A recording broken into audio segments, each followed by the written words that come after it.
Hi everyone and welcome back to my channel. So in today's video I'm going to be going through my May reading wrap up and the 8 books that I read last month. Last month was a bit of a mixed bag in terms of my reading. I think most of the books that I read were around 4 or 5 stars, but then I also had a DNF and a 2-star read, so we're going to get into it. As usual, I am going to structure this video in 2 halves, so I'm going to start with the books that I read that are part of series, and then I'm going to move on and talk about the books that I read that are standalones. There will be timestamps in the description just in case you would like to skip around, but the first book on my list is one of my favourite books of the month, and that is The Mask of Mirrors by M.A. Carrick. This is an adult fantasy that's set in a Venetian-inspired city. It follows a young woman called Wren who's a con artist, and she's trying to infiltrate this noble family who, she doesn't know this, but they're fallen on hard times, so they're also trying to navigate their way out of this situation, and it's so political. The world building was really interesting, and there are several magic systems that took me a while to get my head around, but I just thought that the atmosphere and just everything was so interesting, and I'm very excited to continue with book 2, hopefully in June. I think if you liked The Lies of Loch Lamora by Scott Lynch, then I would really recommend adding this to your radar. It's not exactly the same, but I think they have similar elements, so if you liked one, then there's a good chance that you'll like the other. It's quite slow and there's a few different moving parts, so you don't just get Wren's perspective, you also get a few other characters, including this city guard who is trying to find out why children in this city are going missing. This next book is probably my most disappointing read of the month, and that is Law of the Wilds by Analeigh Sbrana. I'm not sure if this is going to be a duology or a trilogy, but I gave this first book 2 stars, so I don't think I'm going to continue, but also it ends on a bit of a cliffhanger, so part of me really wants to know how the author is going to resolve certain things, so maybe when the next book comes out I'll read like a spoilery summary. But this first book was really disappointing. We follow this main character called Law, who lives in this village that is in the middle of this forest, and the humans there are trapped, so they cannot escape. We don't really spend that much time there before Law is whisked away to the Fae court. There's this library within the Fae realm that the Fae really want to get access to, but there's a cursed door, so the Fae can't get in, and they decide to use a human to get access to this library, and they offer to pay Law a lot of money, which she agrees. However, she also has another agenda where she wants to discover magic in order to try and help her people escape from this situation. The thing is that what's explained in the synopsis only covers the first third of the book, and then the rest of the story is this quest type situation. The main plot is that Law is trying to save her people. That's the running theme throughout the story, and this also has 2 love interests, which I just didn't care about. I didn't think the characters really had much chemistry, and the main issue I had with this book overall was the pacing. It was too fast-paced, and there were no slower moments where we could really sit with the characters and see their relationships developing. I do disagree with the reviews that are saying this should have been marketed as YA, especially because the content and the themes in this get quite dark. So I think with a little bit of editing, this did feel like a first draft. I think if it had been edited and if it had been fleshed out a little more, then there's no reason why this wouldn't have appealed to an adult audience. This next book I actually have a dedicated review for on my channel, so I'll leave that linked in the cards and in the description just in case you would like to check it out. But Can't Spell Treason Without Tea by Rebecca Thorne was the next book that I picked up. This is a cozy fantasy. It's the first book in the Teas and Tomes series. I almost said trilogy then. I'm not sure how many books there's going to be in this series, but this is the first book, and it introduces us to our main characters Kianth and Raina, who decide to abandon their jobs, if that's what you want to call it. One of them is a Queen's Guard, and the other is the most powerful mage in all the land, and they decide to run away together to this small town and open a tea shop shop that's also a bookshop. So it's about them settling in this small town which is on the edge of dragon country.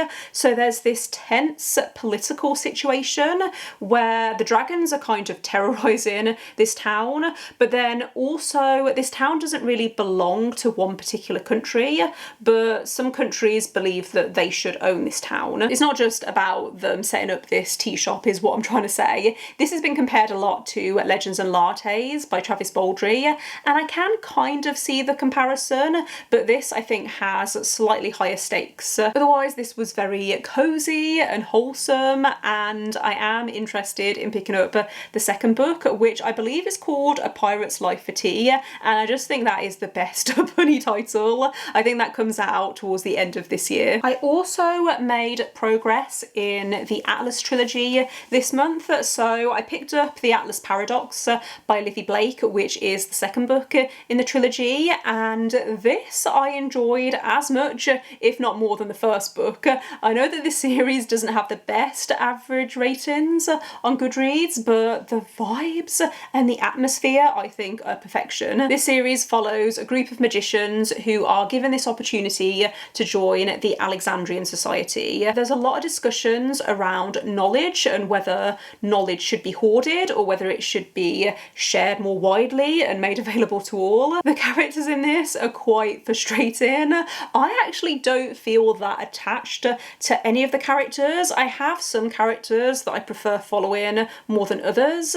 Because this is told in multi-POV, it jumps around quite a lot. So sometimes you'll be following one character and then they'll see another character doing something, but they won't really pay attention to that. These characters are very selfish and they're caught up in their own minds, so they're not really paying attention to much that's going on around them. And it is a really interesting reading experience. It really works for me, but I can understand why other people don't like it, because yeah, nothing really happens in this second book. I can't explain why I gave this 5 stars. I just thought that it was very compelling, compulsively readable, and I'm interested to see how Olivie Blake wraps up this series. Moving on to the standalones that I read in May, and I'm going to kick things off with my DNF of the month, and that was From Below by Darcey Coates.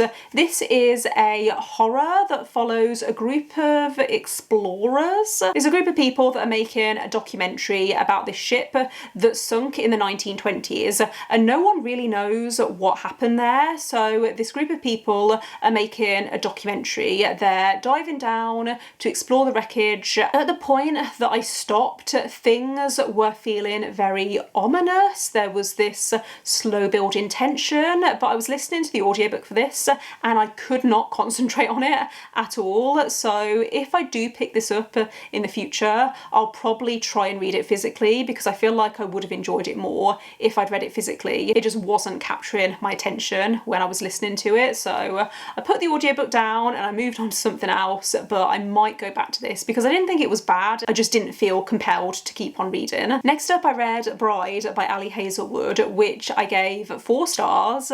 This is a paranormal romance that follows a vampire who enters into a political marriage with a werewolf. Essentially within this city you have werewolves, vampires and humans, and tension has been building between the 3 different species, and in order to keep the peace, the vampires and the werewolves agree to form this alliance that's made through marriage. So she's kind of a hostage, but also not really. Like, these species really don't get along and they don't like each other, but gradually you see them start to warm to one another. And Misery also has, sorry, Misery is the main character, I don't know if I mentioned that, but our main character also has her own agenda for why she wants to infiltrate the werewolf pack. Really enjoyed the banter between the characters and I thought they had decent chemistry.